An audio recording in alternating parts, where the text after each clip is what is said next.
إن أردت إلا الإصلاح ما استطعت وما توفيقي إلا بالله.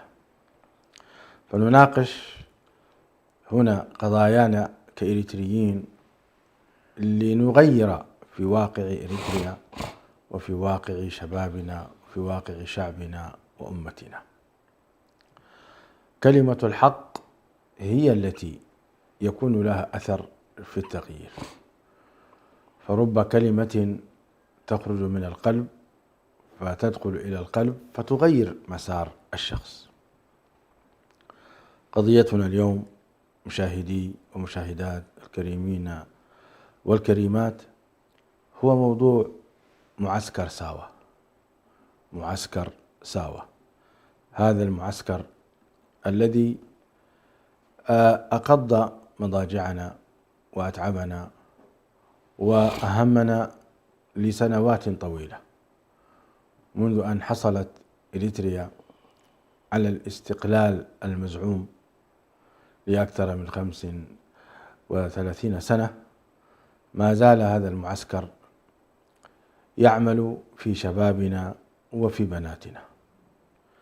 لذلك من الواجب علينا شرعا وعقلا وحكما أن نتحدث فيه، ناصحين للنظام وناصحين للمسؤولين في النظام وناصحين للشباب المتدرب والشابات المتدربات وناصحين لما يسمونه بالشماغلة في إريتريا من المسؤولين والوجهاء. كلمة حق تقال حتى ننجو من عذاب الله يوم القيامة. مشاهدي الكرام ومشاهدات الكريمات، سأسرد لكم نظام التجنيد حول العالم في بعض الدول اختصارا، لنقارن ما يحصل في بلادنا وما يحصل في بلاد غيرنا. فمثلا كوريا الجنوبية يبدأ التجنيد من عام 18 إلى 28 سنة، مدة الخدمة تقريبا 21 شهرا. بعد الخدمة يبقى الجندي احتياطا مدى الحياة دون أي زمن يحدده. الدولة الثانية إسرائيل يبدأ التجنيد من سن 18 ويتم التدريب من 24 إلى 32 شهرا، ويبقى أيضا في الاحتياط لسنوات طويلة. سويسرا يبدأ التجنيد من 18 إلى 19 ويكون تدريب أساسي ثم خدمة احتياطية دورية، ويستمر نحو من 30 إلى 34 سنة، فإذا بلغ الشاب 34 سنة يعفى من الخدمة. فنلندا يبدأ التجنيد من 18 ويستمر هذا التدريب فترة التجنيد الإجباري من 6 إلى 12 شهرا، ثم الاحتياط حتى سن متقدمة، هكذا التقارير تقول، ثم الاحتياط حتى السن متقدمة. النرويج يبدأ التجنيد عندهم من 19 وانتقائي أيضا بين الرجال والنساء، ولا يجندون من هب ودب، ويتم التجنيد نحو 12 شهرا أو 12 شهرا، ثم يبقى الاحتياط مفتوحا بلا حدود. تركيا حفظها الله ورعاها تجند من 20 إلى 21 سنة، وغالبا المجندين 6 أشهر ثم تنتهي الخدمة، ليست إلى قيام الساعة، تنتهي الخدمة بنهاية 6 أشهر. سنغافورة يبدأ التجنيد في 18 ويستمر نحو 2 يتدرب الجندي 2 ثم الاحتياط حتى 40، بعد 40 سنة يعفى. تايوان يبدأ التجنيد عندهم من سن 18 ولمدة سنة واحدة، ولا يوجد عندهم احتياط، يوجد فقط تسجيل الشباب تحسبا للطوارئ. تايوان تحسبا للطوارئ. المملكة المتحدة لا يوجد تجنيد إجباري نهائيا، جيش محترف بالكامل، جيش محترف بالكامل. الولايات الأمريكية المتحدة أيضا لا يوجد تجنيد إجباري حاليا، يوجد فقط تسجيل الشباب تحسبا أيضا للطوارئ. هذا تقرير موجز. لو سألنا أيضا ما هي حقوق الشباب المجند في هذه الدول، لنستمع. للجندي توفير الغذاء والسكن والرعاية الطبية، التدريب العسكري وفقا للوائح معلنة، الإجازات وفق النظام، الراتب أو المكافأة المقررة، الحماية من التعذيب وسوء المعاملة، وكذلك له حق التظلم عبر القنوات العسكرية عند وقوع تجاوزات. أنا أكلمكم حول العالم هكذا يعمل، ما أكلمكم عن إريتريا. التقرير يقول الدول التي خرجت عن المألوف: كوريا الشمالية، خدمة طويلة جدا مع قيود شديدة على إنهاء الخدمة وتقارير متكررة عن العمل القسري والانتهاكات. ميانمار بعد تفعيل قانون التجنيد عام 2024 ظهرت تقارير عن تجنيد قسري وانتهاكات خلال الصراع الداخلي. روسيا وأوكرانيا نفس الوضع بسبب الحرب. ماذا عن إريتريا؟ قال التقرير: إريتريا تعد من أكثر الدول إثارة للجدل في العالم فيما يتعلق بالتجنيد الإجباري، سبب اختلاف التطبيق العملي عن القانون المكتوب. هناك قانون مكتوب في داخل إريتريا ولكن النظام لا يعمل به. يبدأ سن التجنيد عادة من سن 18، مدة الخدمة الرسمية 18 شهرا، ويبقى العسكري تحت الاحتياط مدى الحياة. في التطبيق العملي يبقى المجند في الاحتياطي مدى الحياة، وأحيانا يبقى يتدرب أيضا لسنوات طويلة. تشير تقارير الأمم المتحدة ومنظمات حقوق الإنسان إلى أن الخدمة غالبا لا تنتهي بعد 18 شهرا، بل قد تمتد لسنوات عديدة وأحيانا دون موعد محدد للإفراج. يكلف المجندون بأعمال عسكرية ومدنية مثل البناء والزراعة وأعمال حكومية مقابل أجور مخفضة جدا. حقوق المجند في إريتريا على الورق للمجند حقوق أساسية مثل الرعاية والإعاشة، إلا أن تقارير عديدة وثقت مزاعم عن تمديد الخدمة إلى أجل غير محدد،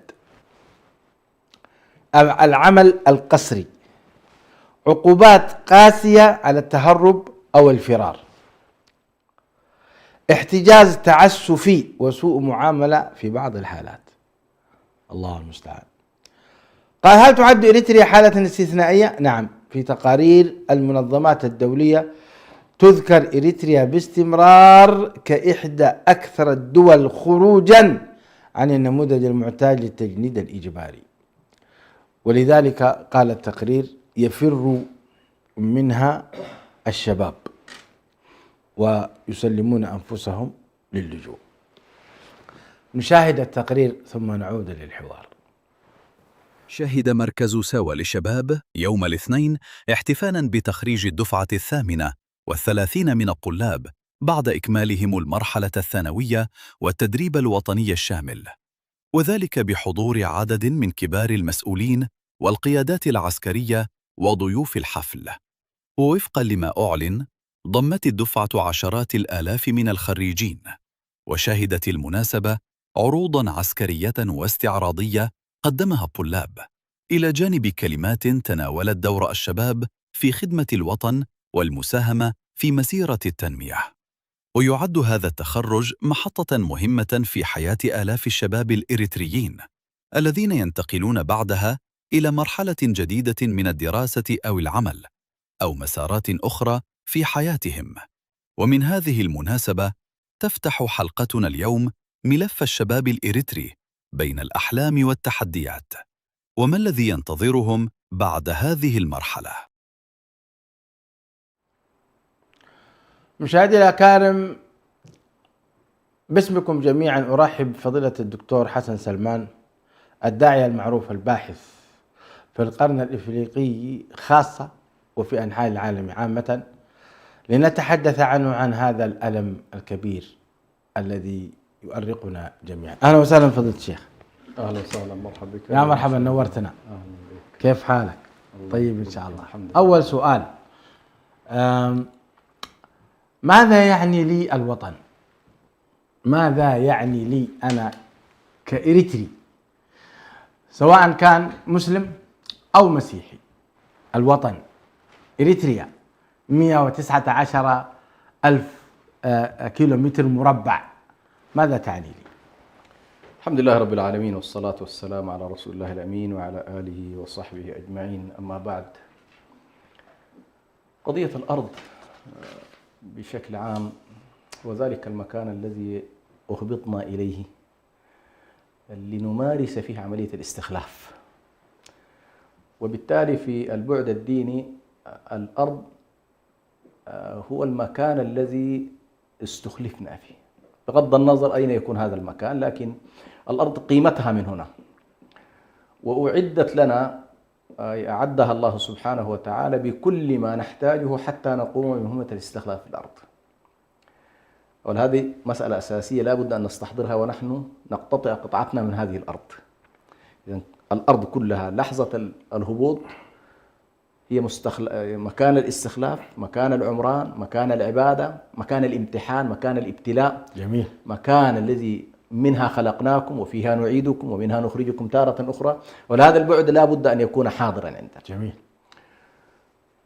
ثم بعد ذلك الإنسان بحسب اختيار الله له، لأن موضوع أيضا أين تولد ليس اختيارك، هذا مما يريده الله بنا لا مما نريده نحن بأنفسنا. يا سلام يا سلام. فيريد الله سبحانه وتعالى بك أن تكون آسيويا أو تكون أفريقيا، وفي أفريقيا يمكن أن تكون من شرقها أو تكون من وسطها أو تكون من غربها، ليس من اختياراتنا، ولكن هكذا وجدنا في هذا المكان وفقا لاختيار الله، وربك يخلق ما يشاء ويختار. الله أكبر. فاختار الله لك مكانا.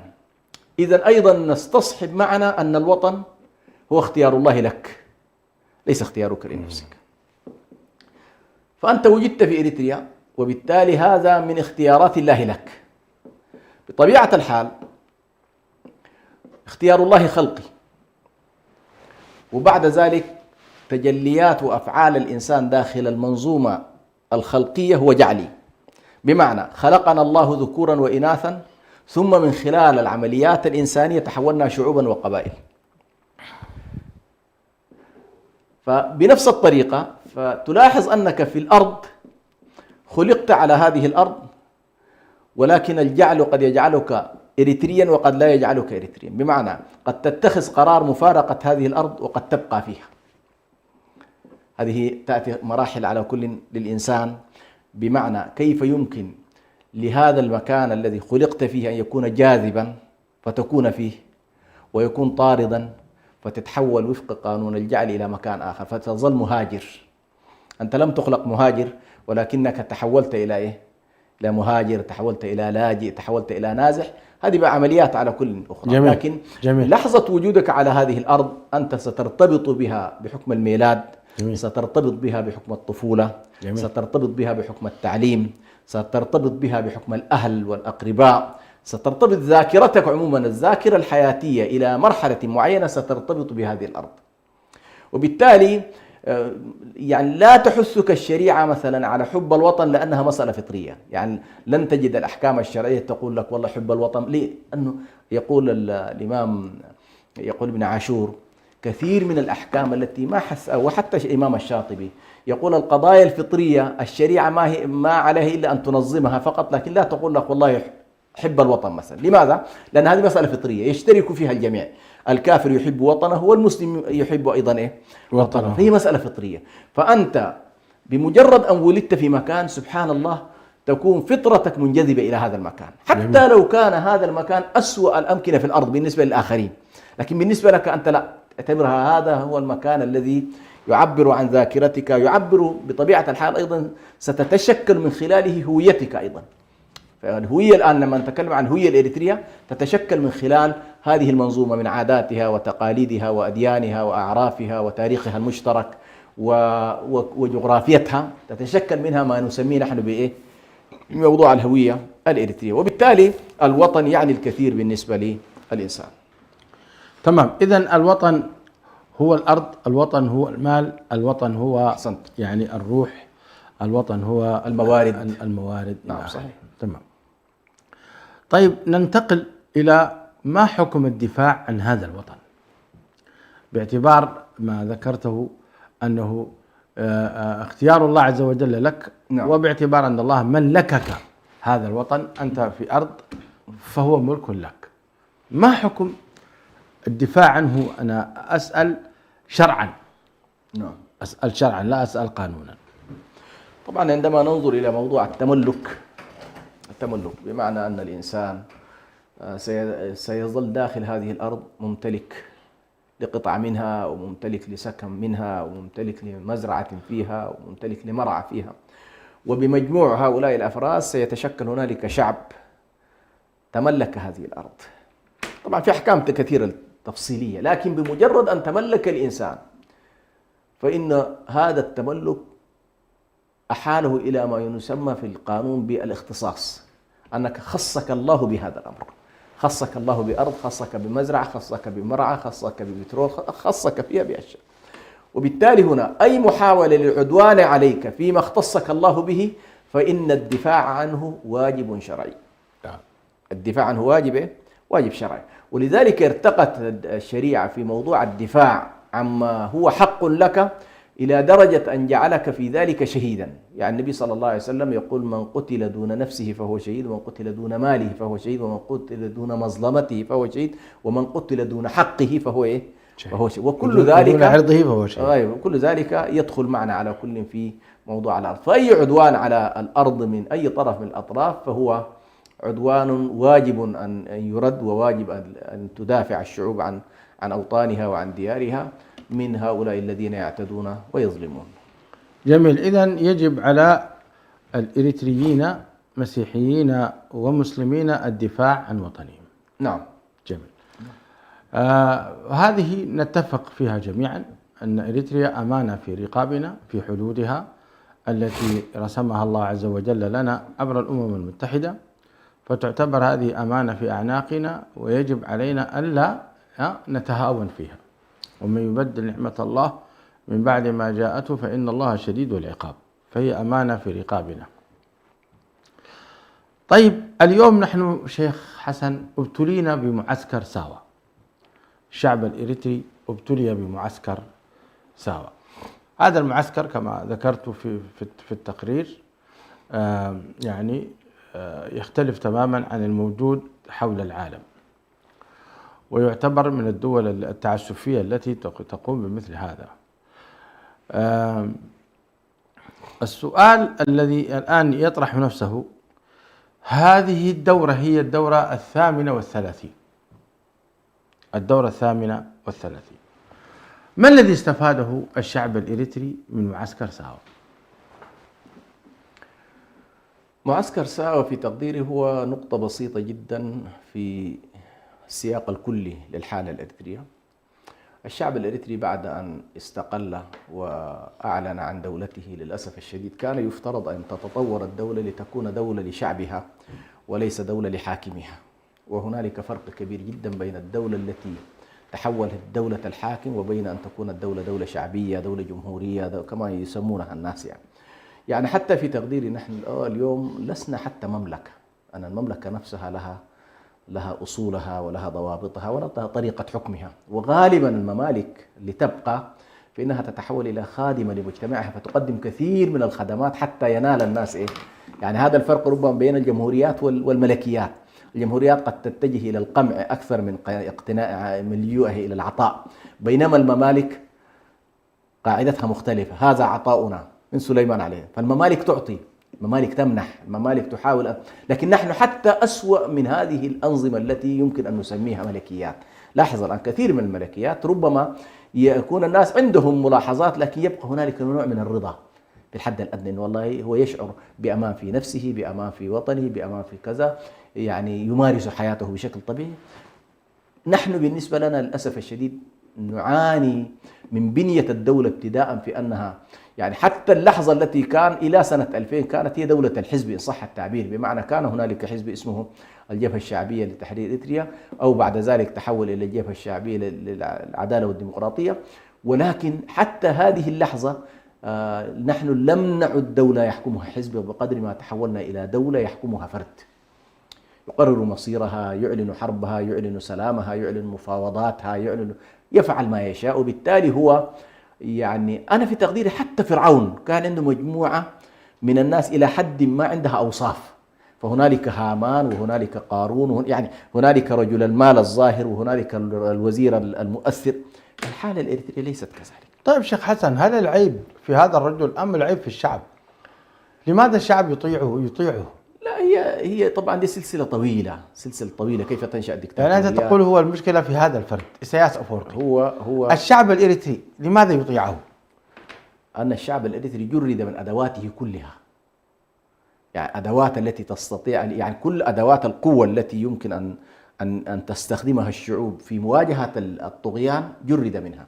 فأنت اليوم لا عندك أجهزة أمنية موالية لك كشعب، ولا عندك سلطات عسكرية موالية لك كشعب، ولا عندك أيضا مؤسسات مالية موالية، ولا عندك أحزاب موالية، ولا عندك إدارات أهلية وقبائل مؤثرة. كل ذلك ضربت بنيات المجتمع، يعني بنيات المجتمع الأهلية ضربت، وبنيات المجتمع الحديث لم تؤسس أصلا. وبالتالي تحولت السلطة بأدواتها القهرية إلى أنها تتحول إلى سلطة خادمة للفرعون وليس خادمة للشعب. فاستخف قومه فأطاعوا. وهذا الاستخفاف مسيرته طويلة من فترة التحرير بدأت هذه المسيرة، كما قال أخونا القيسي، يعني وأنا أحييه من هذا المقام، يقول: صنعنا الصنم ولكن لم نستطع بعد ذلك أن نتخلص منه. فهي هكذا الحالة الصنمية المصنوعة اليوم في إريتريا. يعني فالشاهد هنا، خلينا أمشي في موضوع إنه والله حالة ساوة هي حالة مسقرة لهذا الوضع، يعني الاستبداد والطغيان وغياب التشريعات لنا وغياب البرلمانات وغياب الرقابة هذا النوع من الغياب لمؤسسات الدولة يظهر لك بصورة كاملة في ساوة. فإذا كان هنالك والله فهنالك حاكم الكل تقريبا مسكت كل الأصوات، قامع كل المكونات، ليست هنالك أحزاب، ليست هنالك مؤسسات أهلية، ليس هنالك مؤسسات مدنية، ليس هنالك نقابات تستطيع أن تتفاعل، ليس هنالك حزب حتى يستطيع أن يمرر سياسات، هذا كله غير موجود. وبالتالي ساوة هو الحالة المسقرة لهذه الوضعية. لما تنتقل إلى ساوة فقط أنت انتقلت من المساحة الجغرافية الأوسع في إريتريا إلى مساحة أضيق، بحيث والله هنا يتحكم فيك المدرب، يتحكم فيك العسكري، يتحكم فيك القائد العام لهذا المعسكر، فتتحول من حالة فيها هوامش للحالة المدنية إلى حالة تماما يكون فيها الإنسان مسخرا لمن هو أعلى منه. وبالتالي هي عبارة عن أوامر وطاعة. أنت إذا استجبت للطاعات للأوامر خلاص، ما استجبت بعد كده تتحول إلى شخص خاضع لكل أنواع العقوبات. نعم. طيب، وما أجبت عن سؤالي حتى الآن، ما الذي استفدناه من معسكر ساوة؟ وهو مستمر في الدورة 38، وهذا المعسكر لا يتمتع به الجندي كما يتمتع أي جندي في أنحاء العالم. فهل فعلا الدولة الإريترية فقيرة إلى حد أنها تكلف هذا الجندي بأعمال شاقة من النواحي الزراعية كما قال في التقرير، وجوانب إصلاح الطرق وما إلى ذلك؟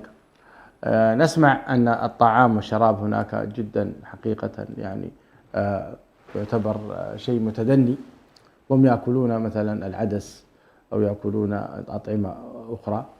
ليس هناك يعني أريحية في الطعام. كذلك السكن أيضا، لما نجلس مع من كان هناك في معسكر ساوا ثم أتى أو لجأ، تسمع أن الأماكن التي يجلسون فيها هي عبارة عن يعني هناجر، ليست بيوت.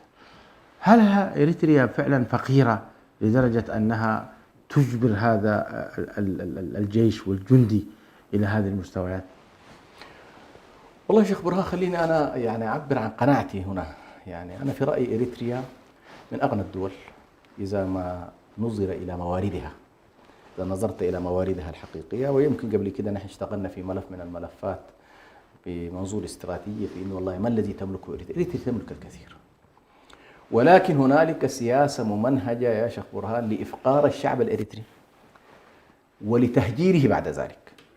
يعني أنت أمام سياسة طاردة، سياسة مفقرة، سياسة تؤدي إلى كسر إرادة الإنسان، سياسة هذا الشباب اللي أنت تدربه في كل عام ويفترض أنك والله تعتمد عليه في مسألة البناء والتنمية والنهضة وبناء المستقبل، نفس هذا الشباب هو الذي تمتلئ منه بعد ذلك الدول المجاورة، ثم تمتلئ منه بعد ذلك القوارب الهاربة والذاهبة إلى أوروبا. إذا أنت أمام مشهد، وهذا المشهد حتى لا أقول بأن والله السلطات ليست منتبهة له، هي تدرك تماما بأن والله سنويا تخرج هذا العدد الكبير من الناس، ولكن في نفس الوقت تدرك بأن أقل شيء 50% مما يتخرجوا سيخرجون من البلد.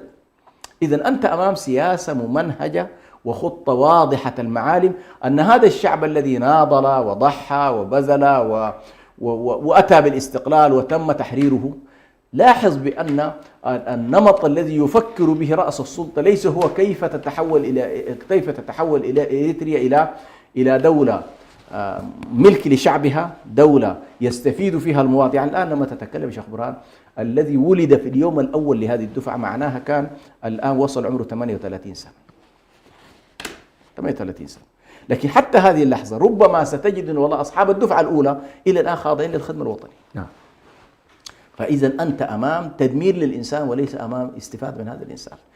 أنا مع الخدمة الوطنية من حيث المبدأ، يعني أي دولة كما تفضل الآن دول محترمة جدا عندها الخدمة، لكن كيف تجعل الخدمة الوطنية أولا خادمة للإنسان وليست خادمة للسلطة. نعم. وخادمة في نفس الوقت للمجتمع والدولة. فكانت إريتريا لحظة التحرير فعلا محتاجة إلى سواعد أبنائها، حتى لو افترضنا إنه والله أنت مثلا وضعت 10 سنوات هذا السقف الأعلى، لأنه والله يجب الشعب يقدم تضحيات كبيرة جدا حتى يبني على الأقل الأرضية الأساسية والبنية الأساسية، ثم بعد ذلك يعيش هذا الشعب على الأقل ما بقي من حياته وهو قد يعني استعاد وطنه واستطاع أن يعيش فيه حياة كريمة. للأسف الشديد أنا في تقديري لم يستفد الشعب الإريتري الفائدة المرجوة من الخدمة الوطنية، بل تحولت الخدمة الوطنية إلى سخرة، وتحولت إلى نوع من الاستعباد الحديث تمارس فيه السلطة بأدواتها القهرية، قهر الإنسان وقهر إرادته وتدمير مستقبله وتشتيته وتشريده من وطنه. وبالتالي أنت أمام حالة للأسف الشديد من الاستعباد المعاصر. طيب شيخ حسن، يعني معسكر ساوا ينقلنا إلى الجيش الإريتري، لأن معسكر ساوا هو يعني الخطوة الأولى للجيش الإريتري. التقارير تنص أن الجيش الإريتري تعداده من 250,000 إلى 300,000، وهذه نسبة عالية لو قارنا بينها وبين عدد الإريتريين. نعم. فقرابة يعني لو أضفنا إلى هذا العدد عدد الاحتياط، تقارير تنص على أن الاحتياط في الجيش الإريتري يصل إلى 800,000 جندي. نعم. إذا 800,000 ومع 300 هذا قرابة 1,000,000. فأنت تتحدث عن خمس الدولة جيش. نعم. هذا إذا أثبتنا أن العدد الإريتري في إريتريا حاليا الموجودين نعم 6 ملايين. نعم. والواقع لا، الموجود حاليا ما يصلون إلى 3 ملايين. صحيح. فلما يكون 3 مليون نسمة، الجيش منه 1,000,000 معناته ثلث. لماذا؟ لماذا هذا كله؟ الثلث يبقى مسنتر عسكريا. ثم لما تسأل عن الرواتب، رواتب هذا الجيش كم رواتبه، تجد حالة غامضة جدا لا تفيدك التقارير. نعم صحيح، لا تفيدك التقارير يا شيخ حسن. نعم. تعليقكم حول هذا؟ نعم، هو على كل العدد أكثر من ذلك. يعني لما بدأت الحرب 98 كان العدد واصل يمكن قريب ال 500 ألف يعني، بينما حرب التحرير كلها لما دخل الجيش الإريتري إلى أسمرة كان 120 ألف. معنى ذلك ظل النظام يعمل على التحشيد والعسكرة لهذا الشعب إلى أن وصل يمكن إلى عدد، لكن بعد ذلك للأسف الشديد تراجعت هذه الأعداد بنسبة كبيرة جدا، وأغلبهم خرج من البلد. يعني ربما أكثر من 50% ممن دخلوا إلى حالة الخدمة أو دخلوا إلى سيستم العسكر، أعتقد معظمهم يعني فترة من فترات كان الذين يخرجون من 50 إلى 100 شخص يمكن يوميا في بعض المناطق، في بعض الأعوام كالذين كانوا يدخلون إلى أثيوبيا أو الذين كانوا يدخلون إلى السودان.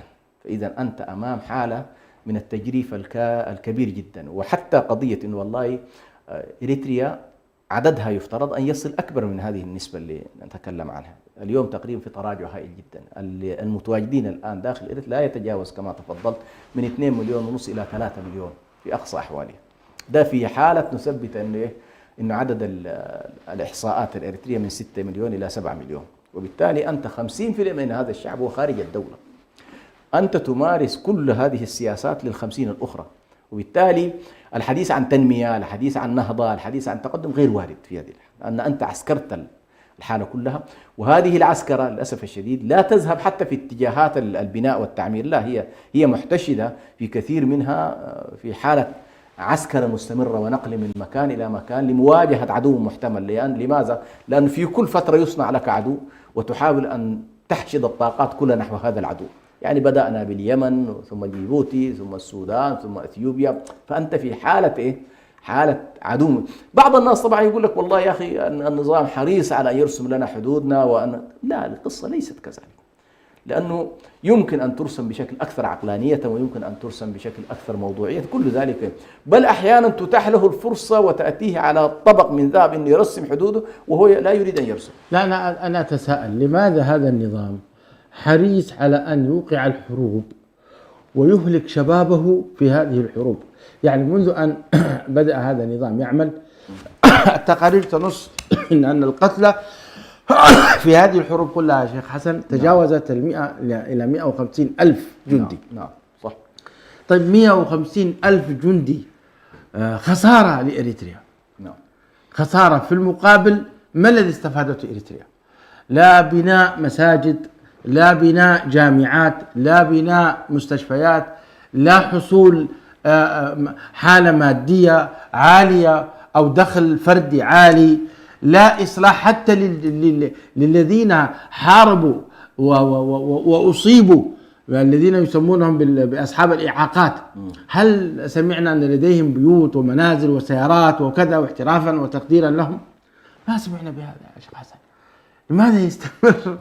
لماذا يستمر هذا الألم؟ هو يا شيخ برهان إن أحسنت الظن به فهو دكتاتور يخشى من استقرار المجتمع وتطوره ونمائه وكذا، وبالتالي هو يقلق من أي شكل من الأشكال، فبالتالي هو يعمل على دوامة بهذا الشيء. ده إن أحسنت الظن واعتبرته شخصية وطنية ويريد على الأقل أن يبقى في السلطة. لكن أنا في رأيي الموضوع أبعد من ذلك. إذا اعتبرت بأن هذه الحالة هي حالة اختراق للشعب الإريتري وليست حالة من داخله، فأنت أمام عدو هنا وليس أمام مستبد. المستبد قد يكون جزء من المجتمع، لكن العدو ليس جزء من المجتمع.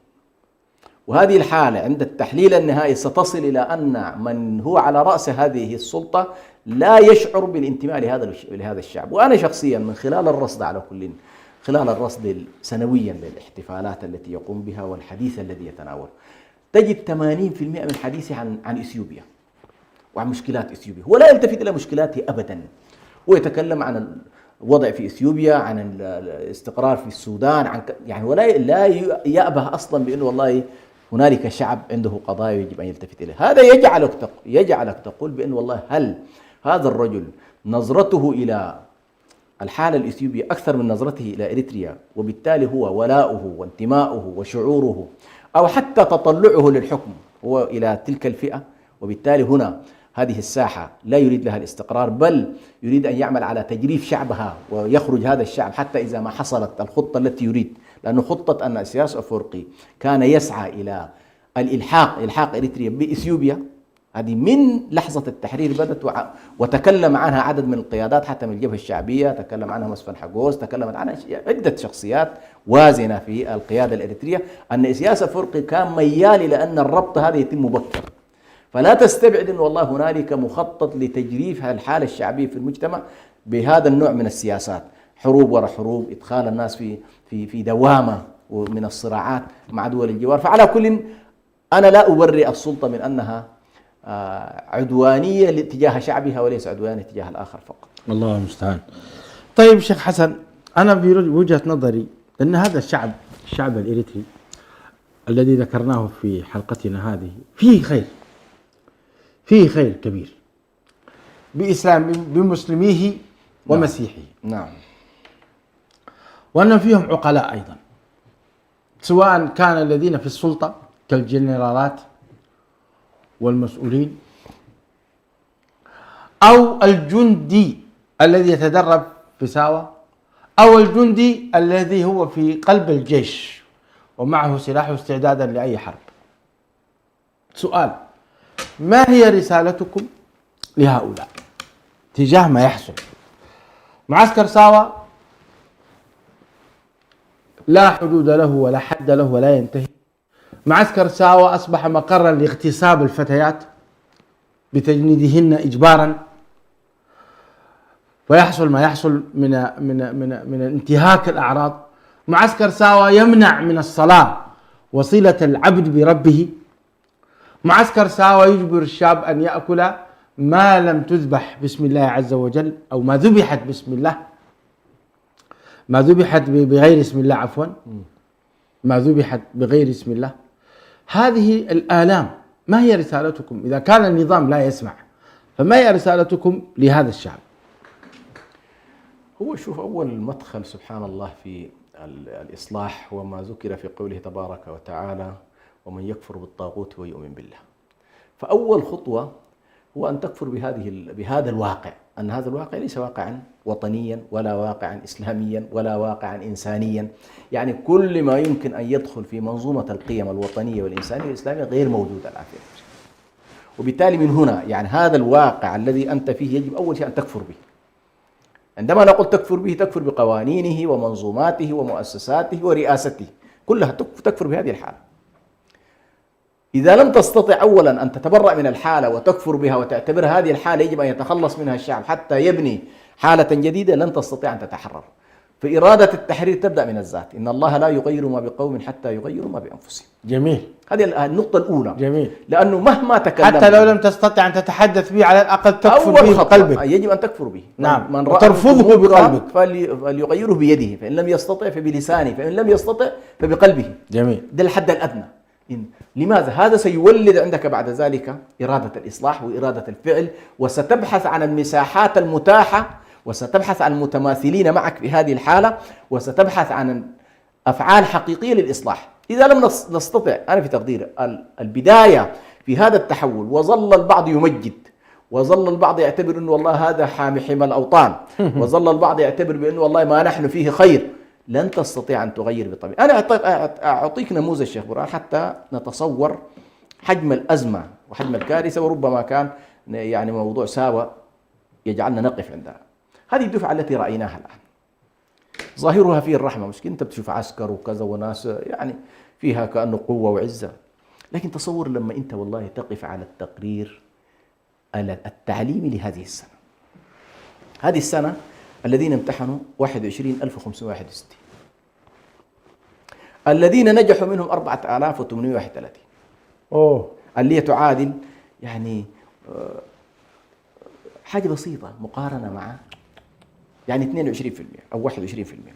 الذين رسبوا رسوب كامل 16,730. يعني هؤلاء الذين كنت تراهم الآن في الاحتفال ويصور لك الإعلام الإريتري بأنه والله الناس في فرحة وفي نشوة، أنت أمام حالة انكسار لهذا الشخص الخريج. ماذا سيفعل بعد التالي؟ 16,000 هذول معناها والله أنتم راسبون فاشلون كذا، ليس أمامكم إلا الخدمة الوطنية الطويلة. ليس أمامك شيء. سيبحث النظام فقط عن معالجة الحالة التعليمي لل4000.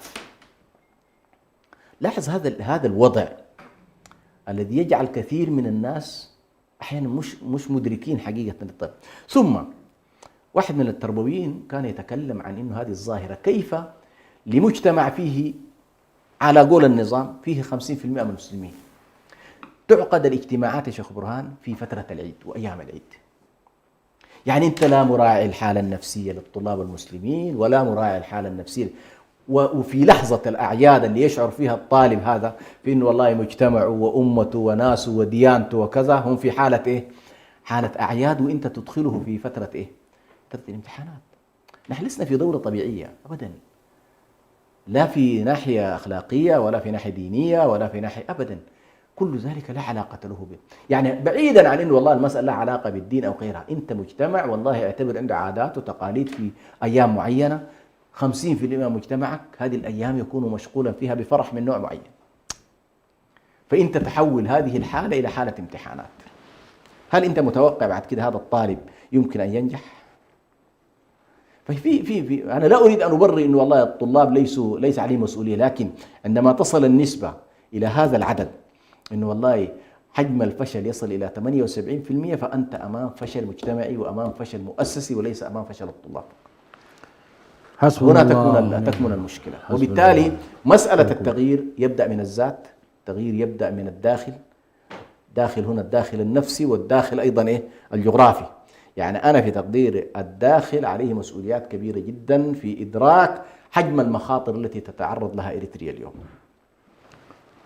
مشاهدينا الكرام، انتهى وقت الحلقة، ونسأل الله تعالى أن تكون هذه الحلقة مسهمة في إصلاح المجتمع الإريتري، وأن ينفع الله عز وجل بها، فتصل إلى قلوب المسؤولين وإلى قلوب الجيش الإريتري وإلى قلب معسكر ساوا وكل غيور من أبناء إريتريا في جميع أنحاء العالم، بل وكل غيور من أبناء الأمة الإسلامية والعربية والعالمية.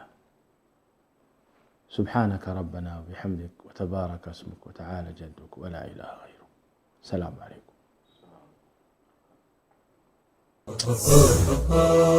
إريتريا يا جارة البحر ويا منارة الجنوب،